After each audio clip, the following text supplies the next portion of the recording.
Right. Well, hello everybody. You can see I'm all kitted out for science today. Of course, whether we think of it as science or as magic depends a lot on what we're expecting. So if I'm dressed like this, I might even do some chemistry. But actually, it's not about that today.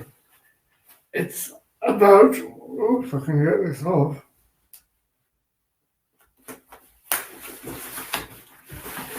It's about magic.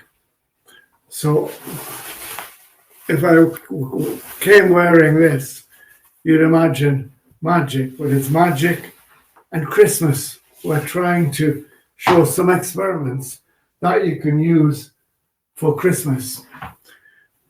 They are actually rather old experiments that we've just dressed up a little in Christmas paper and so on.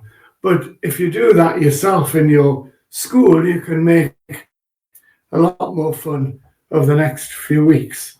So we'll start with a nice Christmas box, which you can see here. I've got my Christmas box, and you'll see that if I balance it on the edge, but when I get about halfway, it topples over like that. But we don't want it to fall over. Let's find something that will hold it up. I happen to have here a nice helium balloon and some tape.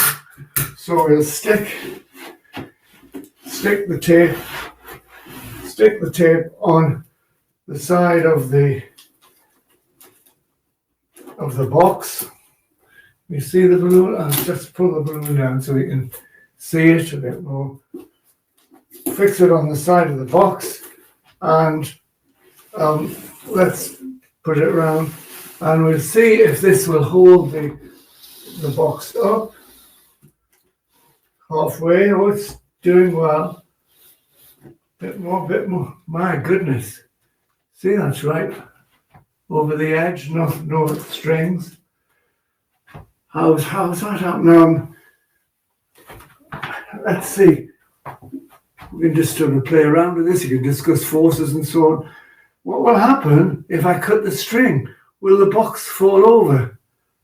Well, let's see. It stays there.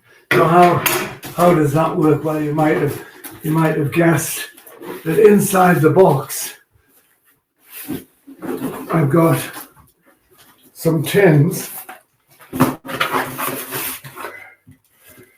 and what happened was when I started, the tins were in the middle, and when it slid over, I just slid the tins down to one end. So that could have quite a discussion about forces using that. You could also discuss how big the forces were from the helium balloon and various other aspects like that. So that's your first Christmas box. Here's our second Christmas box. You can make one of these quite easily to see that it's totally empty box, and keep that out of the way. I can hold on to it. If I open the box, what's inside? Nothing. Well, let's just see. Teddy bear. We could pull out all sorts of Christmas things. Could even pull out the latest booklet on food and cooking from Science on Stage, or maybe even sneak preview here, a book for this very seminar of science, the science behind magic, and that's Rute will mention that later. So how does this work? Well, it's simply, I've got a Nemo in the box as well, though it looks empty. It looks empty because inside there is a mirror at 45 degrees, and that gives the illusion of the totally empty box. If I hold it up, you can just see the mirror there. There are several versions of that. That's one that I've made with a paper box and got the mirror the right size. That's the hardest bit, getting the mirror the right size. You can buy that sort of thing here. This is a commercial one from a Mac shop. It costs a lot more than a few pence for the other one. Right? You can see nothing inside. Looks like an empty box, but in fact, hocus pocus, and we can pull out a teddy bear. Or you can also buy little money boxes here, which when we put our money into the box, the money disappears, but in fact it is hidden behind a 45-degree mirror, which gives the illusion of a totally empty box. Right, well, let's get on to, that's a nice way to do image as far behind the mirror as the object is in front. I used to start with just a couple of words, and this is sort of magic. See these oboe and violin. When we look in the mirror, only one has been reversed. Oboe doesn't seem to be changed at all, but the violin is laterally all inverted. How does that happen? Just blue and red. Okay, and finally, you might have done this experiment with a paper clip and keys. So we hold, if I get a bit further back, you can see the keys are very heavy, the paper clip is very light. So we drop the keys, paper clip holds up. Right, see, like that. It stops them going down. Make it Christmas, and let's try with something a little bit more Christmassy. Here I've got Christmas pudding, 500 grams, and a little toy. And if I hold it here,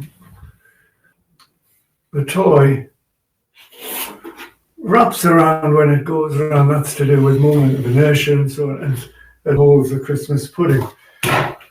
What I find almost magical is to take a large Christmas pudding, this is nearly a kilogram, and ask the question, how many times do we have to wrap the string around the wooden spoon in order to hold the Christmas pudding? One, and tell you it's about 5, 3, 4, 5 for this one. 4 is just slipping a little bit. Put a fifth one on, and it's out. Now, what will happen? This is the question. This is the magic, I think. 5 or 6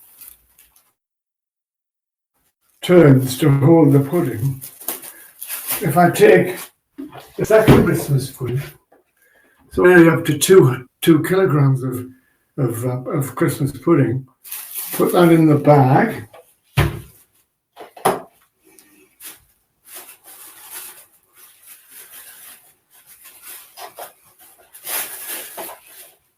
We have 5 turns to hold it with one pudding. So how many turns? Oh, it's heavy.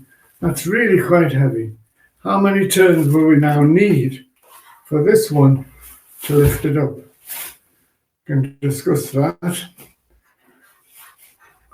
Start turning. 1, 2, 3, 4, 5, which was before. And lo and behold, we can still lift the pudding with just 5, exactly the same. I think that's magic, that it can lift double the amount with the same number of turns. Of course, that is to do with the friction that is caused between the string and the spoon handle. The friction depends on the force down, which of course means that you get double the frictional force when the string is pulling harder. So there you are. There's three, four little experiments that you can do, that you can dress up as a sort of Christmas experiment and have a little bit of fun with that. Okay, I think I'm on time. So now we pass over to Portugal, and Rute is going to show us something. Thank you, David. I'll disappear. I'm here. Okay, so now I have a secret wish from Santa. He sent me a secret wish for Christmas dinner. Can you see it? This is the wish that Santa left with me. And let's uncover it together, okay? So for that, we need to use Santa's jelly, special Santa jelly, this one. We have to look for instructions, and I've done already this special jelly. And with this, we can reveal the secret Christmas wish from Santa. I just will turn my camera.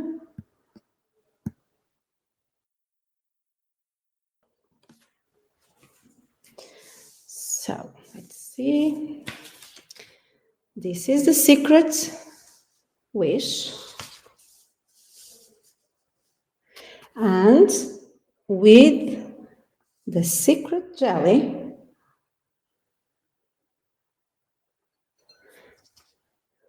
we can see the word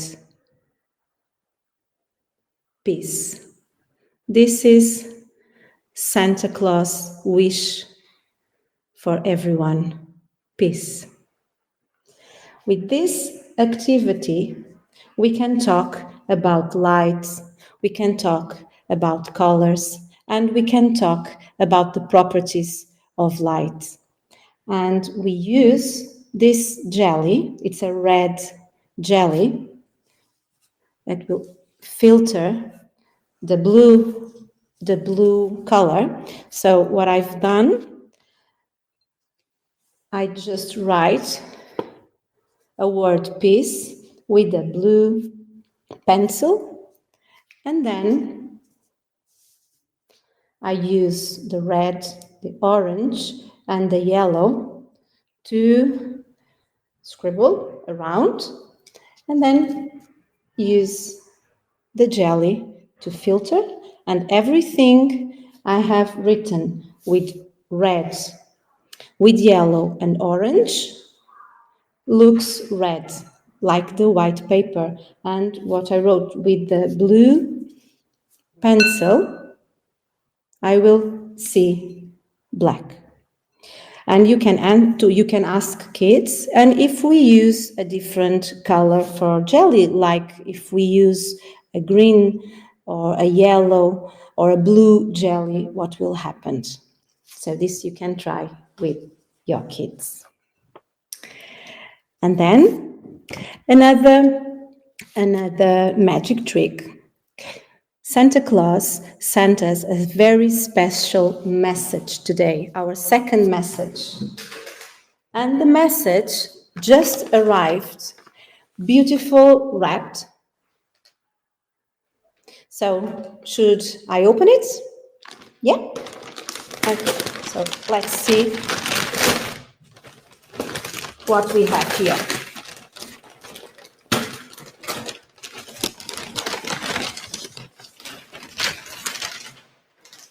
Okay, look, a secret message, but I cannot read very well the message, but I have here something. To reveal the message, place it in water. Santa Claus. Okay, so let's see if water can help me reveal this special message today.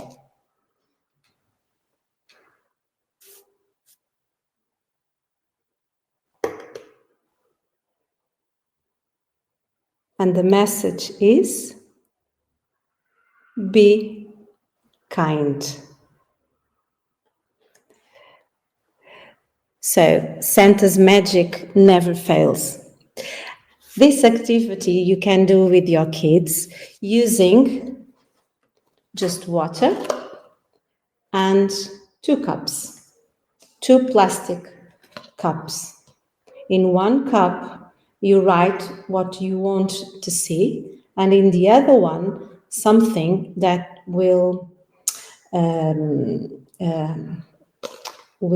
you say, make it something that you can't see really well the message. So I just draw a kind of a present, and then what will disappear, the draw that will disappear, will be inside, and the message that you want to reveal outside. And between these 2 cups, we have air, and this is the secret. So with this, you can talk about also the properties of light, and you can talk about the phenomenon that we call total internal reflection. And I have here another message, this one, and inside of water you can see Happy Christmas. You just need to be careful that water cannot enter between the two cups. And that's it for me. Thank you.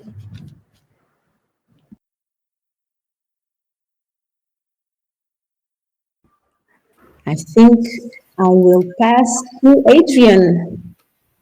Thank you, Rute. Yes, Adrian has prepared a video for us, which I will show you. But he is here as well, so if you have questions, you can always write them in the chat.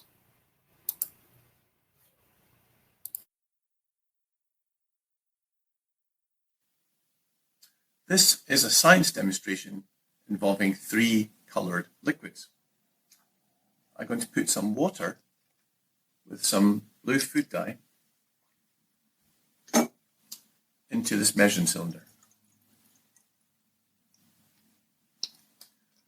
I'm going to add to it some water with yellow food dye.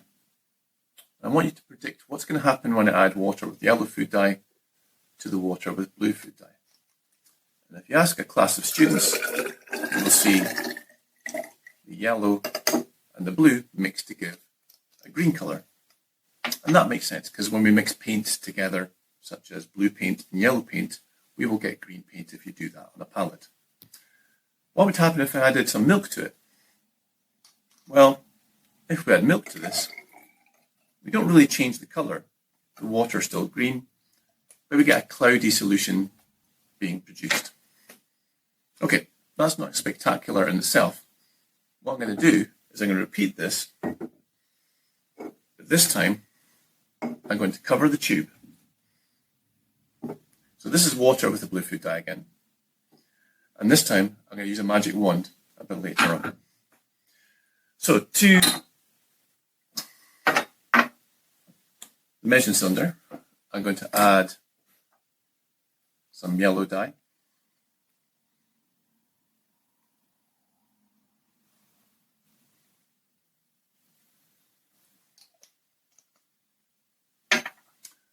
And again, I'm going to add some milk to the top.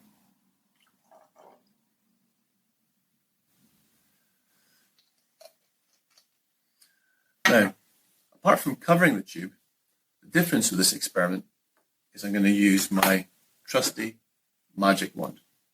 I know what you're thinking, it's not really a magic wand. Okay, watch. If I take this ball and give it a wave, it vanishes. See, it really is a magic wand.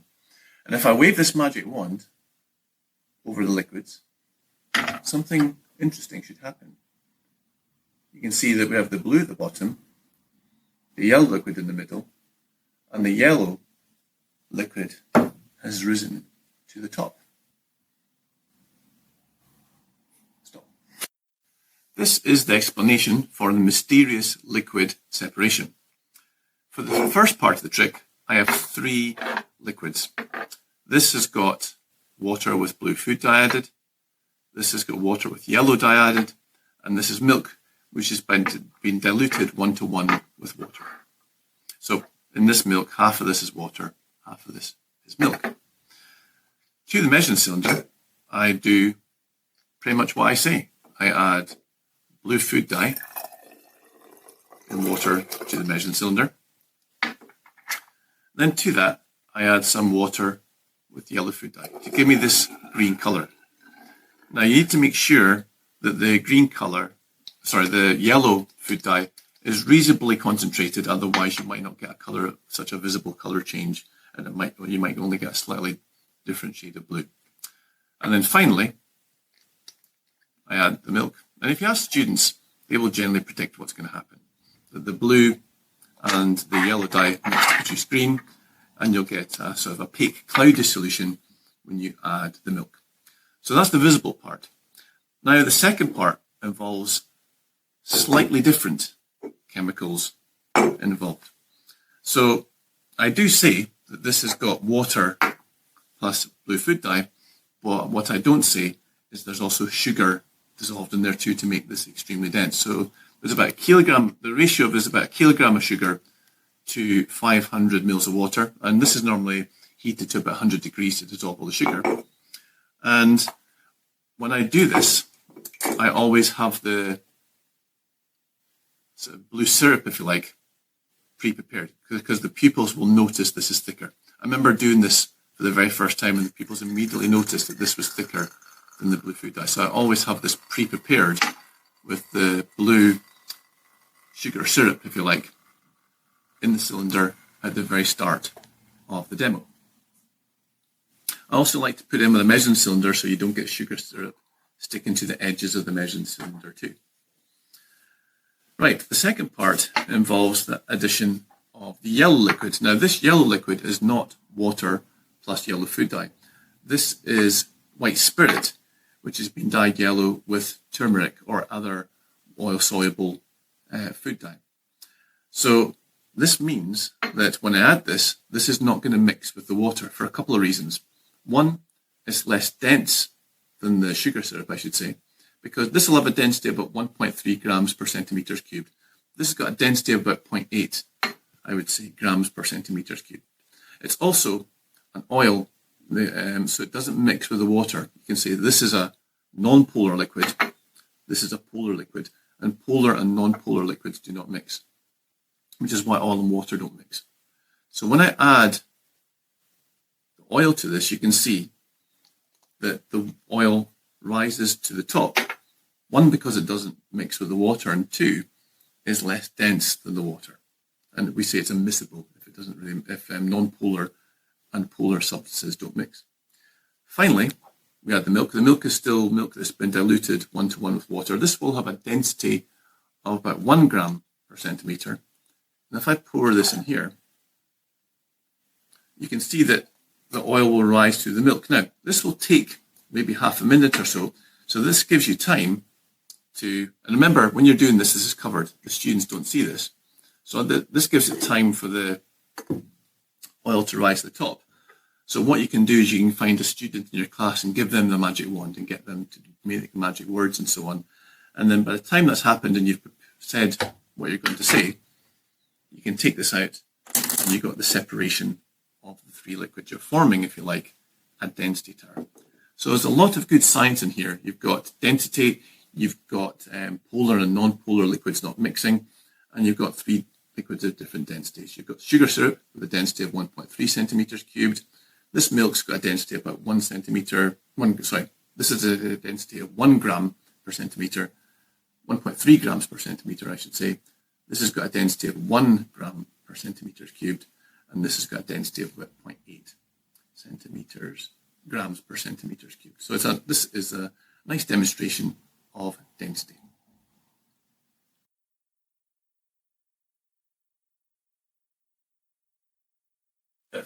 This is my student Andrew here, and we're going to look at his lung capacity. Andrew, can you put your lips to the bag and blow in as hard as you can? Okay, give me the bag, and we can see there's quite a few litres in there, maybe about 3 or 4 litres of air. Andrew, would you like to increase your lung capacity? Okay, I will try my best with my trusty magic wand.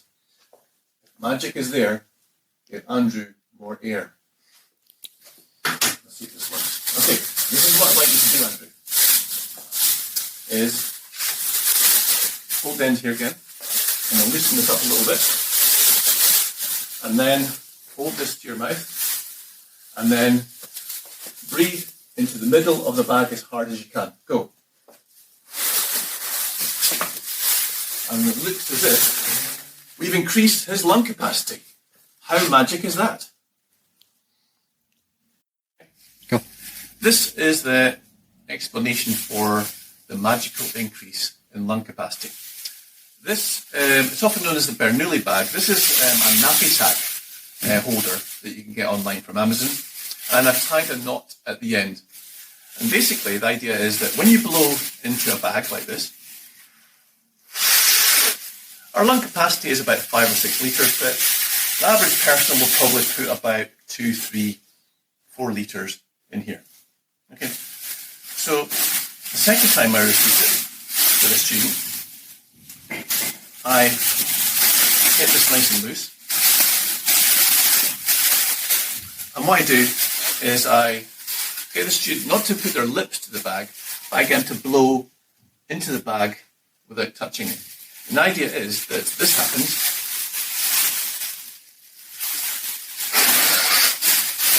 and we get a big increase in lung capacity like this. So how does this work?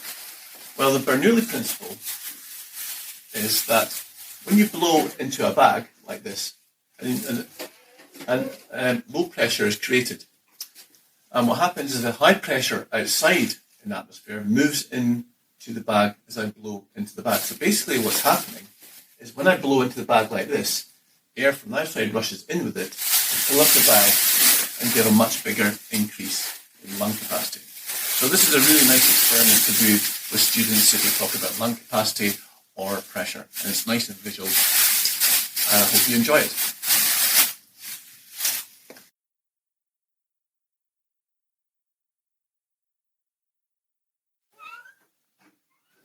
This is a demonstration of why the glassware that you use in chemistry is important.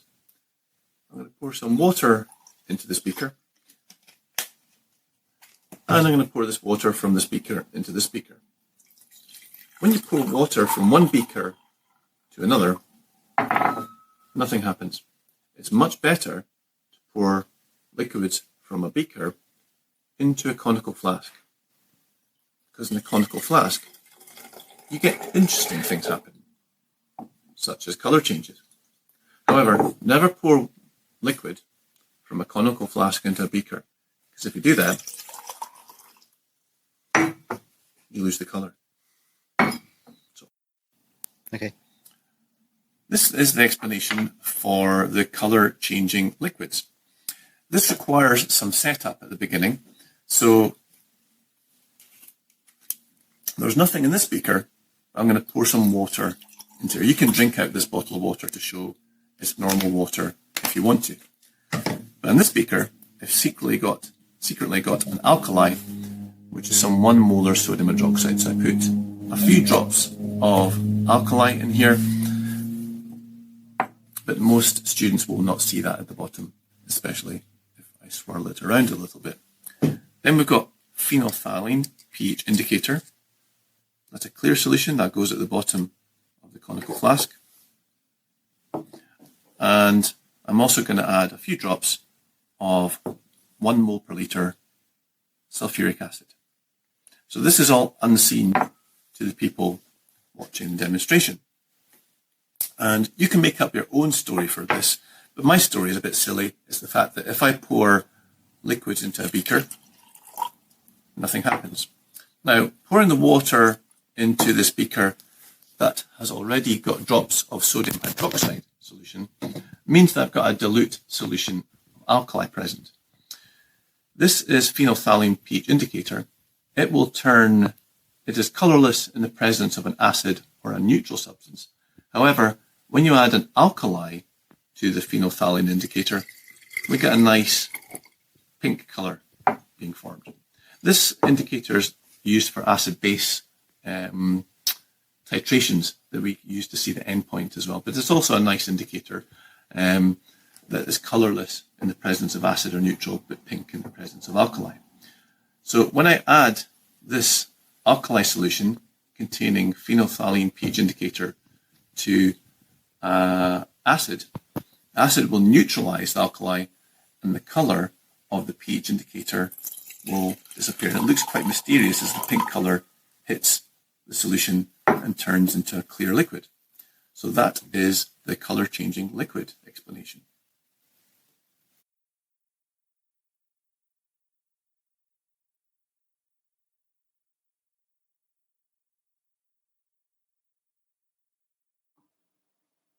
Hello, everybody. Yeah, love those demos, Adrian. Really intriguing chemistry. You've got to watch carefully where the liquid is. Hello, everybody. My name is Paul. I'm joining you from Dublin. I'm going to go through some of my experiments.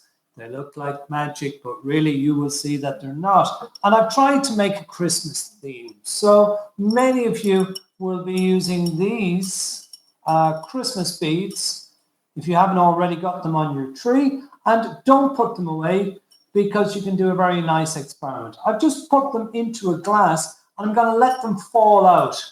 And what you've got to do is to watch here carefully.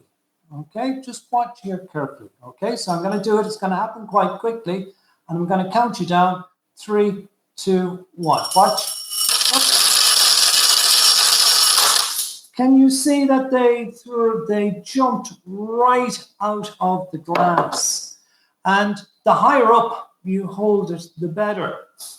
Okay, and there's an interesting story behind it. It is called the bead fountain, and it was first invented by Professor Steve Mould from Cambridge University in England. And he first did it with some very small beads, what's called bathroom chain, and he did it with 100 meters from a crane. And it jumped out of the container nearly 1 whole meter. Now, he has analyzed it, he's videoed it, he's done all the mathematical analysis, and he still doesn't really understand how it works. In order for it to jump out, there must be a force acting down. And that's quite difficult to see because the motion is outwards. But if you're interested, if you check out YouTube, Steve Mould. Okay, I'm going to move quickly on to my next one. Okay, I'll just step back a little bit. You can see this is very high tech. A rod and 3 Christmas baubles, also in vogue at the moment. And what you can do with your students is to get them to pick one of these. So I'm just going to start with the outer one. And if I cause some oscillation, some swinging, you can hopefully see that the one that swings most is the far one. I'm going to move then to the middle one. Okay. And then the one that's beside me, okay, needs, don't overthink it, but the one beside me should resonate, because that's the buzzword, more. So it's just a very simple example of pendulum, okay, oscillating to a forced vibration, but it's in a Christmas theme, okay? Very, very easy to set up. Joanna has a video queued up there that I'd like her to play, which is about resonance, but in terms of wine glasses. And we all like a little drink of something at the Christmas. So you might play the video at this stage. Thank you.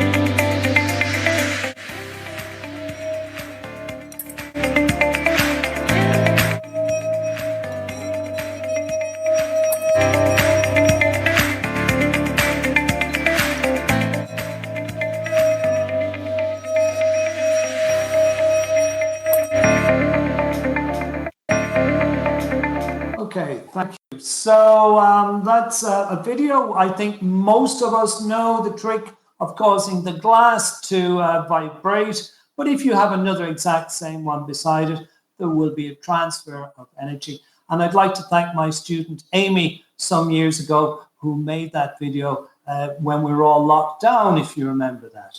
Moving quickly on.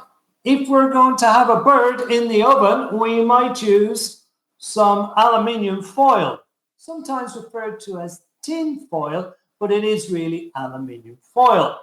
So what I'm going to do is I'm just going to drop something and hopefully you will see it come out the bottom. This is just a little battery, okay, and it comes out the bottom, okay. But now I'm going to drop this piece of metal through, okay, and let's see what happens. Oh, that was a lot shorter. We have suspended gravity. Okay, of course, it looks magical, but it's not. The aluminium foil is not attracted in any way to the magnet. Okay, but what happens is electric currents are set up in the tin foil. And according to Lenz's law, the direction of those currents are such to oppose what's happening, and it creates a drag on that. Okay, I'm going to change cameras. And if anyone has any question, please don't forget to put them into the chat. Love to see some questions or comments even. That would be great.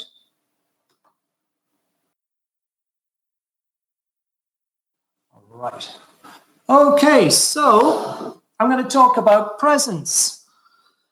Some of you may be familiar with this device. It's called a tippy top. It was Niels Bohr's and Max Planck's very favorite toy.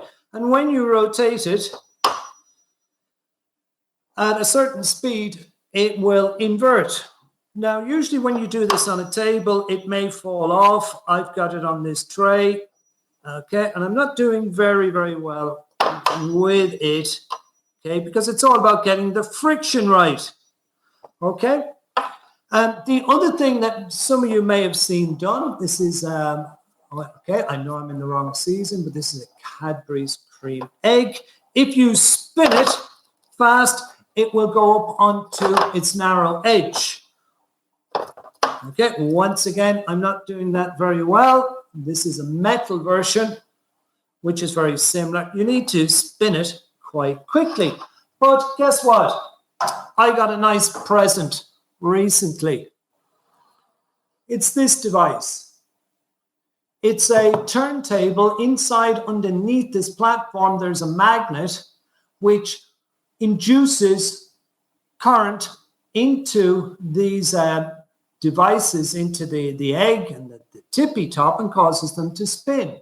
Now, once again, these are not magnetic. On the front, there is a on-off, okay, and there is a variable speed, and I'm just going to put the little egg in. You can see it spin straight away. And now it's up on its long axis.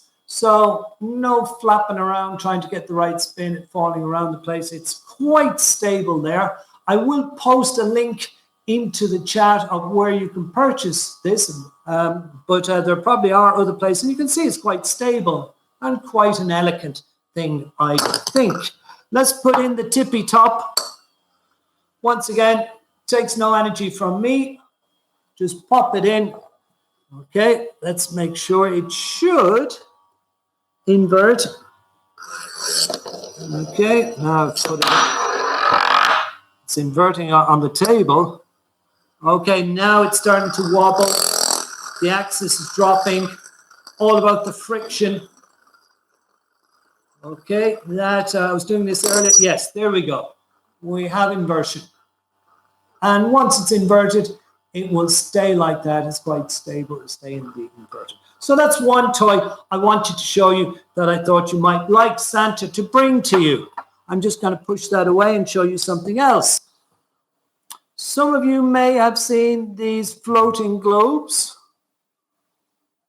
okay, which makes a nice ornament. It is actually floating. You may not be able to see it from the angle of my camera, but it is. There's no contact along the top.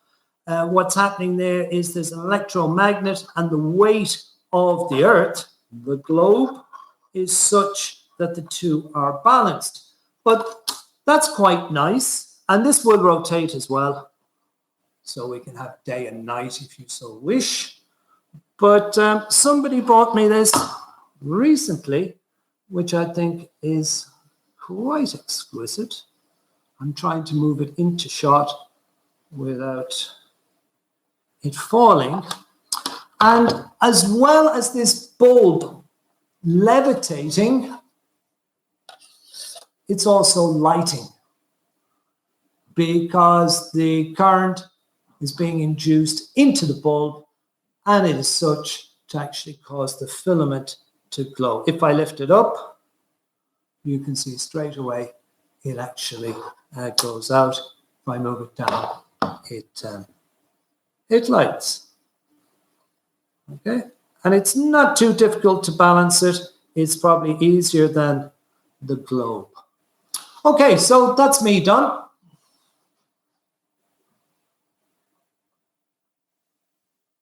I think I'm passing back either to David or Joanna.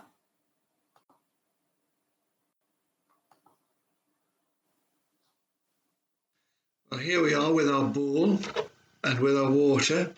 Remember, we've got in the bowl our water beads, and we pour the water in, and the beads, which were distorting everything like little lenses, you can't see anymore. You can see straight through them because we call it the refractive index of the water and the beads is the same. And so you can now read my Christmas message to everybody. Peace, love, and joy to the world. Glory to the newborn King. So have a lovely Christmas and a happy New Year. And we'll be back with some more What Happens Next in 2021. My goodness, doesn't time fly by? Stay safe and have a happy Christmas. Goodbye.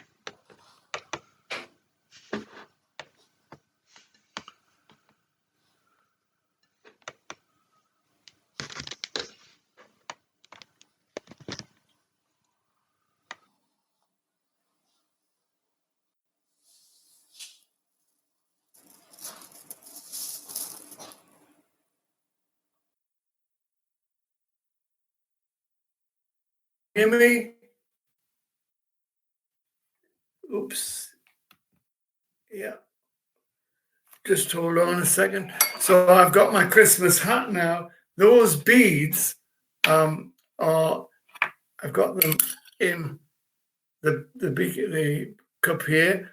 They get them from the garden centre. They're little beads. You can see them, how small they are there. And when you put them in water, they expand. But because the refractive index is the same, they also disappear in the water. So here's two, And when they disappear, of course, you've got a continuum of water with the same refractive index, so you can see through. So I hope you've enjoyed all those quick experiments that we've done. They are, you will find, in our latest booklet, which Rute is going to tell you about. I think now, here we are. The science behind magic. You will be able to download this. Rute, are you ready? Can you say something? Yes, David, thank you. I already Here add. she comes. Yeah, I'm here. She's not being so smooth between things today. Yeah, can you hear me? So you can find the booklet and download it here. You can see I share already the link in the chat. And it's a booklet that it's online. You can download, you can use it.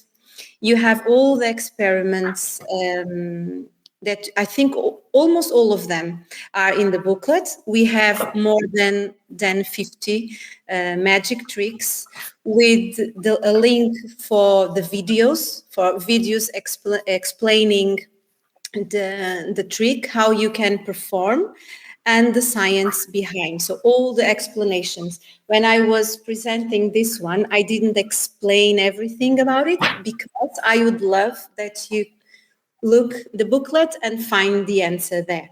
So you have how to perform, the materials you need, also videos that can explain, because sometimes when we read, it's not so easy to understand. So if you look a video explaining the trick, it's better. So thank you so much.